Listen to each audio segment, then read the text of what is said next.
अच्छा, आप क्या कर सकते हैं बताइए? आप में से ऐसे कितने लोग हैं, हम सबसे सवाल कर रहे हैं, बताइए आपके पास कितना पावर है? आप क्या कर सकते हैं? क्या आप दिन को रात बना सकते हैं? क्या आप नदी को समुद्र बना सकते हैं? क्या आप बूढ़े को जवान बना सकते हैं? क्या जवान को बूढ़ा बना सकते हैं? क्या आप चाह कर भी अपनी कमर का दर्द मिटा सकते हैं? दवाई ही तो खा सकते हैं, अच्छा इलाज ही तो करा सकते हैं। वो इलाज के बाद भी दर्द जाएगा या नहीं, ये आपके हाथ में, आपके हाथ में होता तो दर्द ही ना होता। किसान खेत में बीज ही तो बो सकता है, कितने कुंटल फसल आएगी किसके हाथ में? क्या है, आपकी बेटी का विवाह कब होगा ये आपके हाथ में है? आपकी बहू के बेटा ही होगा या बेटी ही होगी ये आपके हाथ में है? बोलो मेरी माँ, फिर क्या आपके हाथ में? आपको कितना लाभ होगा, कितनी हानि होगी, ये आपके हाथ में है। इसलिए बिंदास आनंद पूर्वक जिंदगी जीना सीखो। टेंशन लेके मरो मत, घबराओ मत। जो कष्ट आए, संकट आए, फेस करते चलो। उस सिचुएशन को हैंडल करते चलो। घबराओ मत, डरो मत, क्योंकि जो हो रहा है कहीं ना कहीं भगवत इच्छा है। इसलिए हर हाल में प्रसन्न रहना सीखिए। आपके हाथ में, हमारे हाथ में कुछ नहीं है। इसलिए जब कुछ है ही नहीं तो हम किसी बात की टेंशन लें क्यों? बेटी का विवाह कब होगा?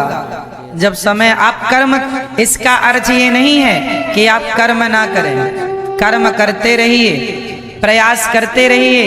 बेटी का विवाह जब होगा, हो जाएगा। आप अच्छा लड़का ढूंढते रहिए, टेंशन नहीं लेना। अरे महाराज जी लड़का ही नहीं मिल रहा है, घबरा रहे हैं, ब्लड प्रेशर हाई हो रहा, ये कोई बात नहीं। शांति से ये मान के चलिए, करता धरता भगवान है, जो करेंगे बिहारी जी अच्छा करेंगे। उनकी इच्छा में अपनी इच्छा मिला देनी चाहिए। कोई एक थप्पड़ भी हमारे गाल पे मारे तो ये मान लेना चाहिए कि ये भी भगवत इच्छा ही। क्या करोगे? भगवान की मर्जी के बिना कुछ नहीं होता। पत्ता भी हिल रहा है तो भगवान की इच्छा से हिल रहा है, ये समझिएगा। अब आप फिर सवाल करेंगे कि फिर जो लोग चोरी करता है तो क्या वो भी भगवान की इच्छा है? हाँ, वो भी भगवान की इच्छा है। क्योंकि जब वो चोरी करेगा, पकड़ा जाएगा तो उसको दंड मिलेगा। दंड क्यों मिलेगा?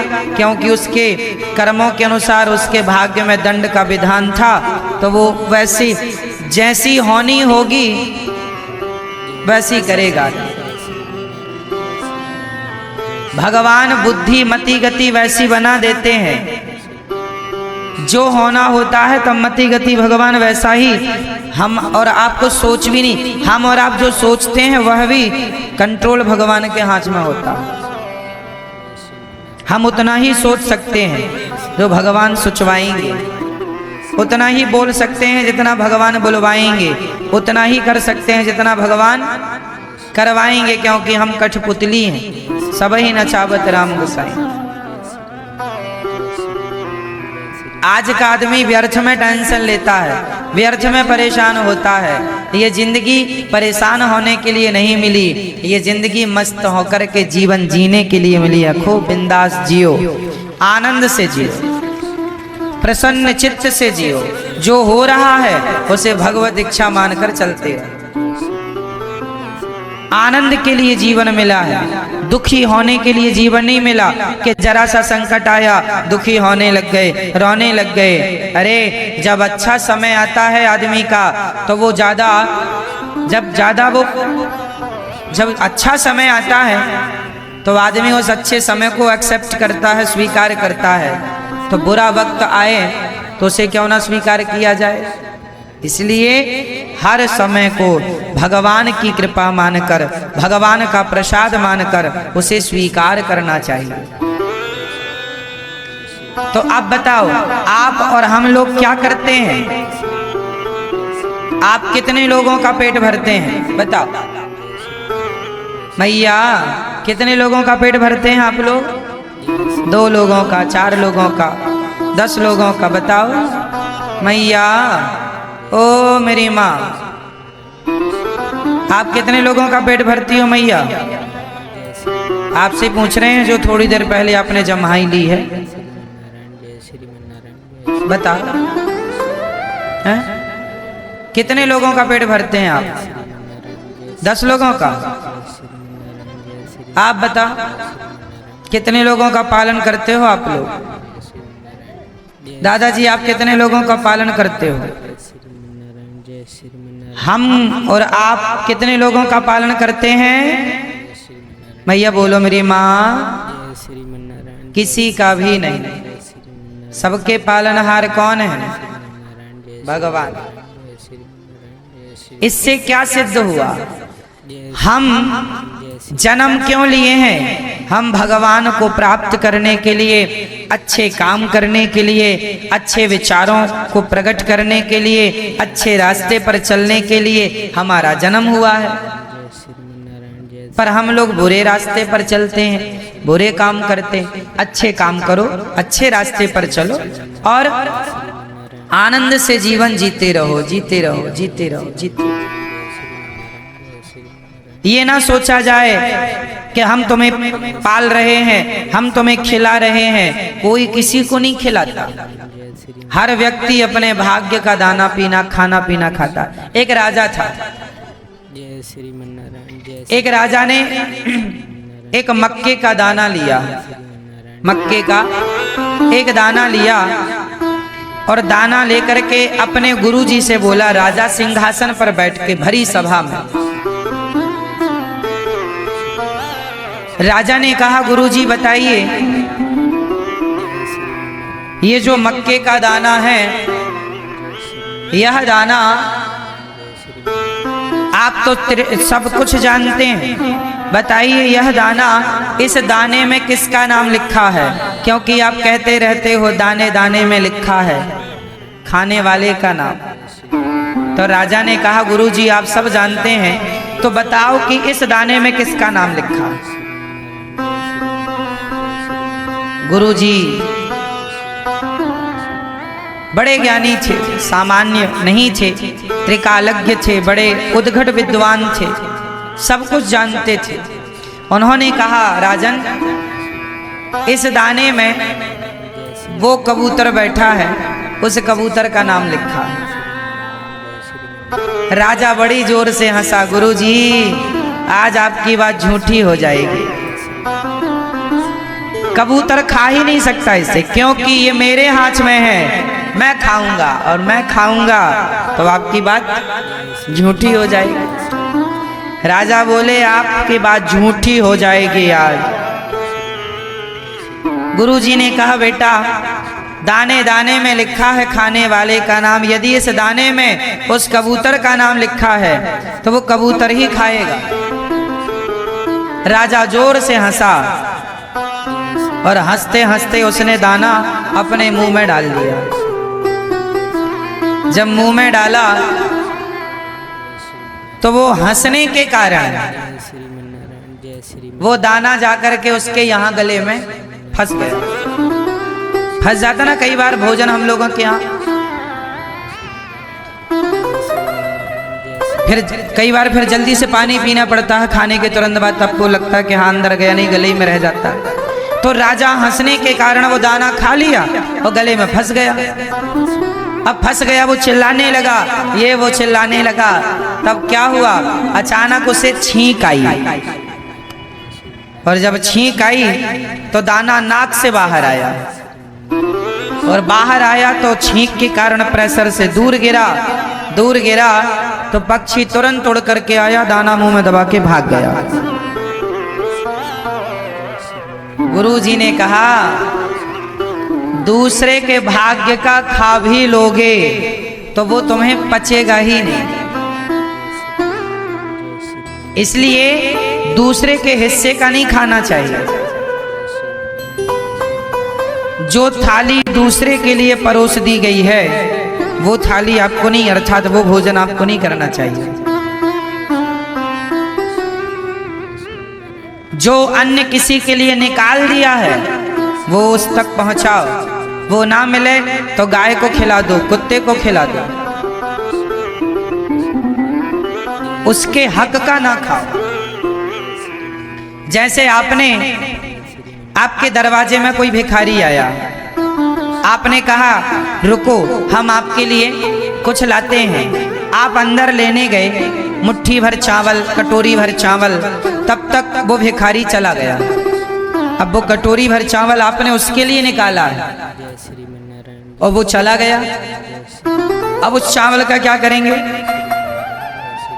उस चावल को अब घर में अंदर ले जाके वहां मत डाल दो जहां से लाए हो। अब वो किसी के हक का निकल गया, वो किसी के नाम से निकल गया। अब क्या करना चाहिए? अब उस चावल को वो चला गया जिसको देना था, तो या फिर किसी दूसरे को दो, कोई दूसरा भिखारी आ जाए तो उसे दे दो, या गाय को दे दो, या कुत्ते को दे दो, या पक्षियों को दे दो, पर उसे आप ना ग्रहण करो। पैसे भी किसी के नाम के निकल गए तो आप उसे दीजिए, अब उससे अपना काम ना करिएगा, क्योंकि हम सब लोग अपने हक का खाएं, किसी और के हक का ना खाएं। इसलिए कहा करता हूं कि हम और आप पालनहार नहीं हैं, हम और आप किसी का पेट भरने वाले नहीं हैं, सबके पालनहार भगवान हैं। कितना हमारे पास जो धन है उसमें भी कितनों का नाम लिखा है, ये ईश्वर ने पहले से तय कर रखा है। इसलिए ये दास अनिरुद्ध, ये गौरी गोपाल जी की रसोई में उतने ही लोग आकर प्रसाद पाते हैं जिन जिन के नाम का यहाँ दाना पानी है। तो ये आपके भाग्य का ही आप लोग खा रहे हैं, ये आप ही खा रहे हैं आपके भाग्य का। इसलिए कोई किसी को नहीं खिलाता, कोई किसी को नहीं देता, भगवान ही सबको देने वाले हैं। इसलिए दाता एक ही हैं, दाता एक राम, भिखारी सारी दुनिया, और राम एक देवता, पुजारी सारी। तो मैया पालनहार कौन है? करने कराने वाला कौन है? हम कौन हैं? हम कौन हैं? कुछ भी नहीं। हम कौन हैं? हम शून्य हैं। और राम जी भगवान जी कौन है? अंक। अच्छा बताओ, शून्य बड़ा कि अंक बड़ा? शून्य बड़ा कि अंक? जोर से। अंक। एक दिन शून्य को घमंड आ गया। शून्य ने कहा अंक से, अरे अंक तुम तो एक एक चलते हो, हम 10 चलते हैं। तुम 1 कदम चलते हो, हम 10 कदम चलते हैं। तुमसे बड़े हम हैं, तुम्हारी कोई हैसियत नहीं है, अपनी हैसियत में रहा करो। अंक से कहा शून्य ने, क्योंकि 1 के पीछे शून्य लगा देने से क्या हो जाता है? 10। मतलब शून्य संख्या को 10 गुना बढ़ा देता। सही है? 2 शून्य लगने से संख्या हो जाती है 100। तो शून्य जो है संख्या को 10 गुना बढ़ाता है। तो शून्य ने कहा संख्या तुम्हारी कोई वैल्यू नहीं है, क्योंकि तुम 1 2 3 4 चलती हो 1 कदम, हम सीधा 10 कदम चलते हैं। तो अंक बोला, संख्या बोली, शून्य भाई साहब यदि आप बड़े हैं तो एक काम करो, फिर आप ही बैठो, हम चली। तो शून्य शून्य रह गए 5, आगे की संख्या हट गई। 5 शून्यों की भी वैल्यू तब है जब सामने संख्या हो। दो शून्यों की भी वैल्यू तब है जब सामने अंक हो, संख्या हो। अंक नहीं तो शून्य का कोई अस्तित्व नहीं। उसी प्रकार राम नाम एक अंक है, बाकी साधन शून। राम रहे 10 गुण है, राम बिना सब शून। भगवान अंक है, हम सब शून्य हैं। यदि शून्य अंक से जुड़ा रहेगा तो शून्य की भी जय जयकार होती रहेगी। यदि शून्य संख्या से हट गया तो शून्य की कोई हैसियत नहीं। तो हम सब शून्य हैं और भगवान अंक है, इसलिए अपने आप को शून्य मानकर भगवान के चरणों से जोड़े रखो तो कुछ बना रहेगा अस्तित्व। और भगवान से छूट गए तो शून्य की क्या हैसियत। शून्य अंक से जुड़कर 10 गुना बढ़ता है। भक्त भगवान से जुड़ करके उसका भी वैभव, यश, कीर्ति, परिवार 10 गुना बढ़ता है। इसलिए जोड़ के रखिएगा। ये घमंड ना पालिए कभी कि हम कर रहे हैं। सदा ये भाव बना के रखिए कि सब कुछ भगवान कर रहे हैं। हमारी मर्जी से कुछ नहीं हो रहा है, सब किसकी मर्जी से है ना मेरी माँ। ये उंगली उठाओ अपनी जरा सभी लोग, एक हाथ की एक उंगली। पीछे वाली मेरी माँ, ओ मैया, उठा लो हाथ, एक उंगली अपनी और हिला लो ऐसे ऐसे। उंगली हिलाओ, चलो बस करो। अब ये बताओ कि ये जो उंगली आपने हिलाई है किसके बल से हिलाई? किसका बल था ये? आपका? भगवान जी का? हाँ,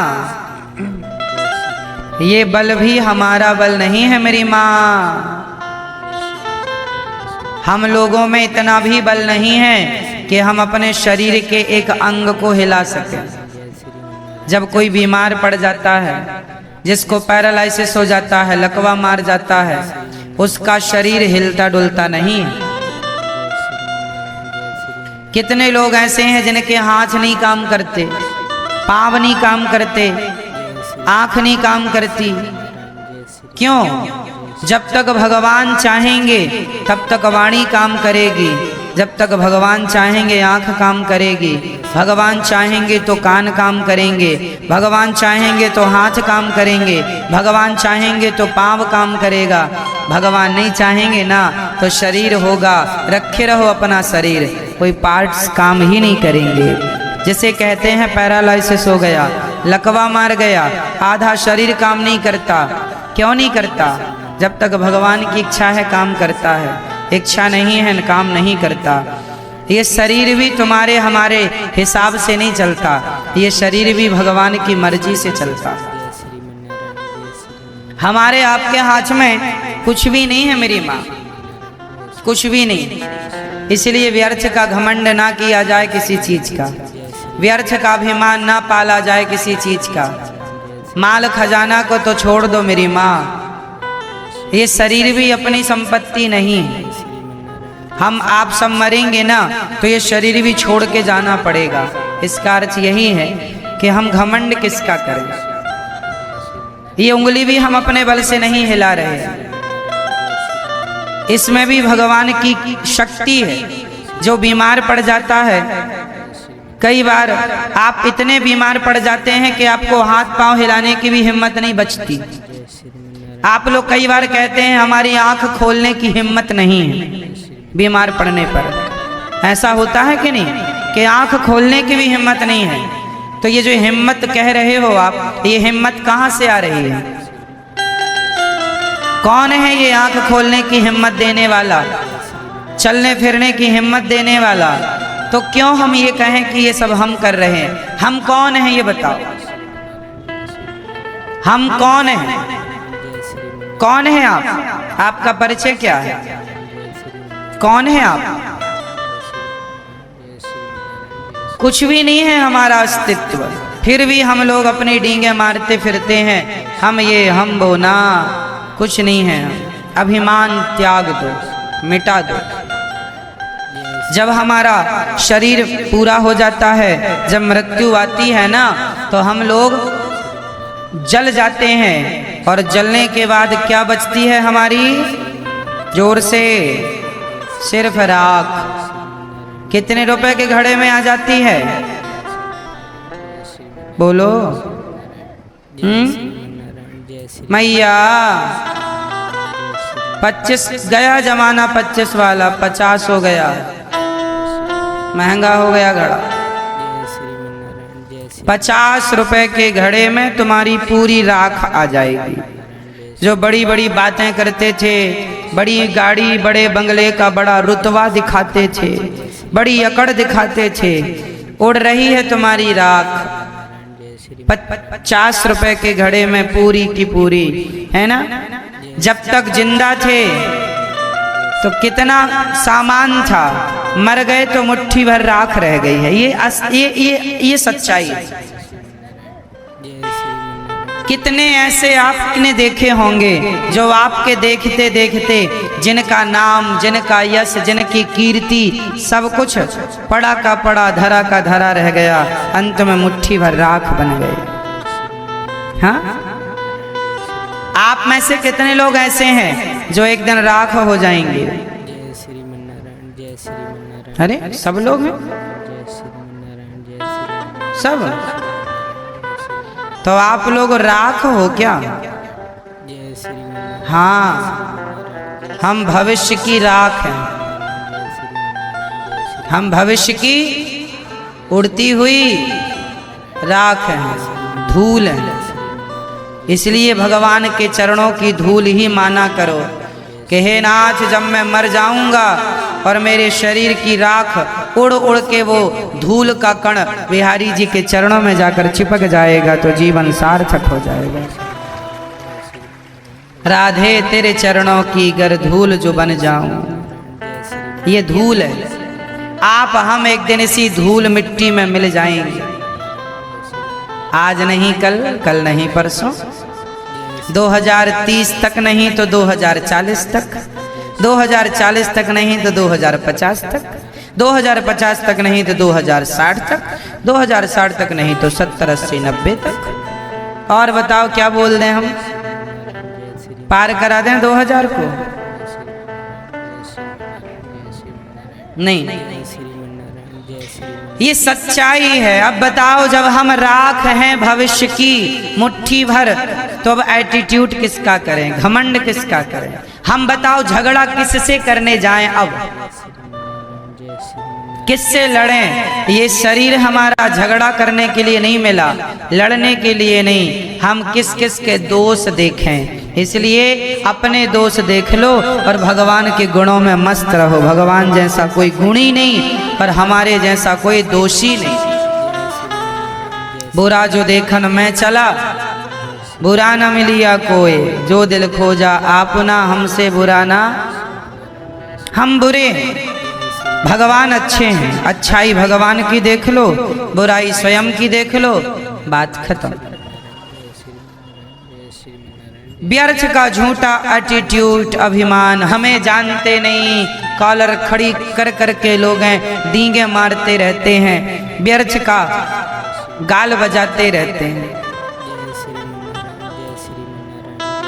कौन बचा है जो तुम बचोगे? इतनी लंबी लंबी बातें ना किया करो, सपनों में ना जिया करो, यथार्थ पहचानो, सत्य को जानो। नमस्कार भक्तों, तो देखो आज की कथा में हमें अपने समय को व्यर्थ में नहीं करना चाहिए। आज की श्री अनिरुद्धाचार्य जी की कथा है। श्री अनिरुद्धाचार्य जी ने बताया कि हमें अपने समय को व्यर्थ नहीं करना चाहिए, अपने समय का सदुपयोग करना चाहिए, ना कि दुरुपयोग। तो आशा होगी कि आप सब कुछ समझ गए होंगे। और अगर आपको हमारी वीडियो अच्छी लगी हो तो हमारी वीडियो को लाइक कीजिए, ज़्यादा से ज़्यादा शेयर कीजिए और हमारे चैनल को सब्सक्राइब कीजिए।